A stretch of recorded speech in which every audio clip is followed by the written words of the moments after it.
प्रधानमंत्री नरेंद्र मोदी स्वयं Myanmar, Australia और फिजी की इन 10 दिनों की यात्रा को भारत की मौजूदा लुक ईस्ट पॉलिसी को एक्ट ईस्ट पॉलिसी के रूप में मोड़ने की दिशा में अहम मान रहे हैं।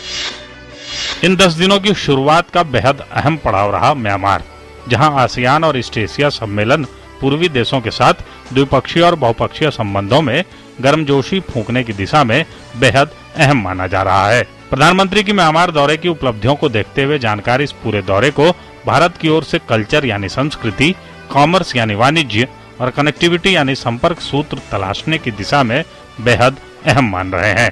3 दिनों के अपने म्यांमार प्रवास में प्रधानमंत्री मोदी इन 2 सम्मेलनों में भाग लेने के अलावा कम से कम 8 देशों के नेताओं के साथ द्विपक्षीय वार्ताएं की। म्यांमार के साथ द्विपक्षीय वार्ता में भारत, म्यांमार और थाईलैंड को जोड़ने वाली राजमार्ग, कालाडन परिवहन परियोजना सहित दोनों देशों को जोड़ने वाली बड़ी मौजूदा योजनाओं की समीक्षा और पर्यटन और आवाजाही को आसान बनाने की दिशा में की गई पहल उल्लेखनीय रही। Madam Speaker, the Prime Minister of the Republic of India. 28 सालों के अंतराल के बाद किसी भारतीय प्रधानमंत्री की ऑस्ट्रेलियाई दौरे के जरिए नरेंद्र मोदी ने भारत ऑस्ट्रेलिया संबंधों में नई जान फूंकने की कोशिश की। ऑस्ट्रेलिया के प्रधानमंत्री टोनी एबॉट के बीच हुई शिखर वार्ता के अलावा प्रधानमंत्री मोदी का ऑस्ट्रेलियाई संसद के दोनों सदनों में संबोधन महत्वपूर्ण रहा। नरेंद्र मोदी इसके अलावा ब्रिस्बेन, सिडनी और मेलबोर्न शहरों के दौरे पर भी गए, जहां राजनीतिक नेताओं, अकादमिक विद्वानों और व्यापारियों से उनकी मुलाकात महत्वपूर्ण रही। एक कार्य योजना के तहत सुरक्षा क्षेत्र में सहयोग को बढ़ावा देने के लिए दोनों देशों की जरूरतों के अनुरूप एक संरचना विकसित करने का समझौता बेहद अहम रहा।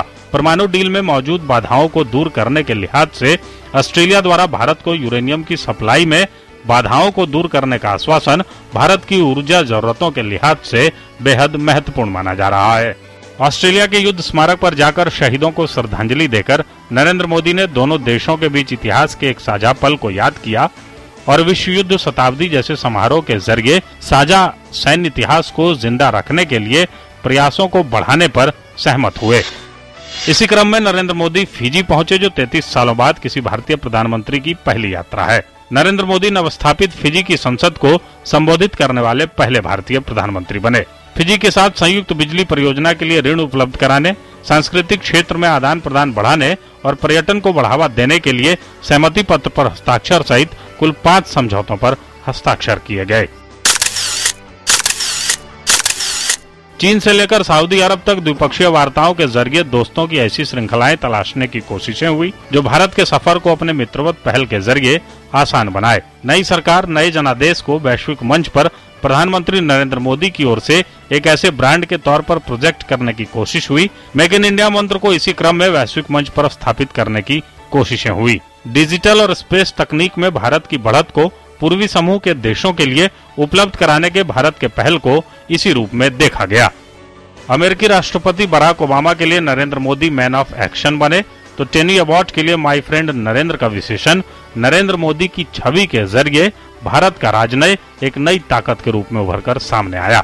राजनयिक स्तर पर नरेंद्र मोदी के नेतृत्व में विकासशील देशों की जरूरतों के मुताबिक विश्व व्यापार संगठन के मसौदे में परिवर्तन की गूंज भी G20 सहित पूर्वी एशियाई देशों के साथ बैठकों में गूंजा। प्रधानमंत्री नरेंद्र मोदी की प्रतिबद्धता की एक झलक कालाधन के मुद्दे पर G20 सहित अन्य वैश्विक मंच में भी सामने आई। इनसे अलग पूर्वी एशियाई देशों में रह रहे भारतीयों को जड़ से जोड़ने की प्रधानमंत्री की पहल का नजारा भी उनके साथ सेल्फी खिंचवाने की होड़